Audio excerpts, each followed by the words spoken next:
जिला के लइका आज पारा पारी हंस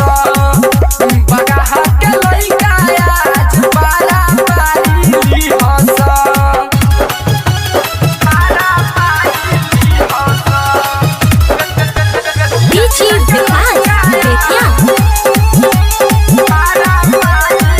हंस कर जनी चोनायाव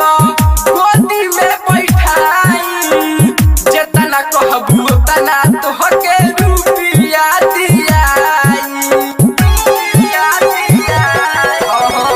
कर जनी चोनायाव गोदी में बैठाई जेतना कहबू रुपिया तोहके तना दियाई चढ़ली जवानिया के माजा खूबली हंस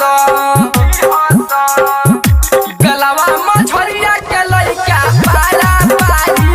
हंस मुरली भरवा के लइका पारा पारी हंस पारा पारी हंस बीची विकास बेतिया राइटर प्रेमी सब जाने ले चरितर के दाना तुई तर मरलू लहंगा के भीतर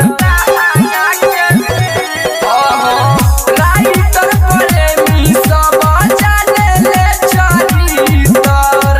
के दाना तुई तर मरलू लहंगा के भीतर कौन हैया प्रेमी सुना